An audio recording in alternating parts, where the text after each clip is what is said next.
బుల్లితెర నటుడు చంద్రకాంత్, రాధమ్మ కూతురు స్వాతి చినుకులు, త్రినయని, కార్తీక దీపం వంటి సీరియల్స్తో ప్రేక్షకుల్ని బాగా అలరించారు. అయితే మే 12న బుల్లితెర నటైన పవిత్ర జ్వరం యాక్సిడెంట్లో చంద్రకాంత్ గారికి అయిన గాయాలు చూసి స్ట్రోక్ కారణంగా అక్కడికక్కడే మరణించారు.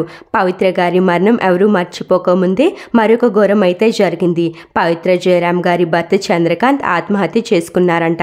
గత 5 సంవత్సరాలుగా పవిత్ర గారితో రిలేషన్షిప్లో ఉన్నారు చంద్రకాంత్. త్వరలోనే వీళ్ళిద్దరూ ముందుగా పెళ్లి చేసుకున్నారని అందరికీ అనౌన్స్ కూడా చేయాలనుకున్నారు. పవిత్ర తన పిల్లలు చంద్రకాంత్ కలిసి ఉంటున్న ఇంట్లో మణికొండ ఇంట్లోనే చంద్రకాంత్ గారు ఉరివేసుకుని చనిపోయారంట.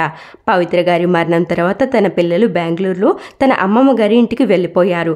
పవిత్ర మరణం తర్వాత చంద్రకాంత్ గారు పవిత్ర మరణం గురించి ఎమోషనల్ పోస్టులు చేసుకుంటూనే వచ్చారు. పాప, నేను చాలా మిస్ అవుతున్నాను, నీ దగ్గరికి వచ్చేస్తాను అని చెప్పారు. కానీ ఇలా ఆత్మహత్య చేసుకుంటారని ఎవరూ అనుకోలేదు.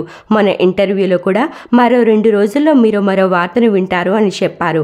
పవిత్ర మరణం జీర్ణించుకోలేకపోతున్నామంటే ఇలా చంద్రకాంత్ గారి మరణం కూడా ఎవరు తట్టుకోలేకపోతున్నారు. చంద్రకాంత్ గారికి ఆల్రెడీ పెళ్లి అయ్యి ఒక బాబు, పాప కూడా ఉన్నారు. వాళ్ళ ముగ్గురిని వదిలేసి పవిత్ర గారిని రెండో పెళ్లి చేసుకున్నారు చంద్రకాంత్.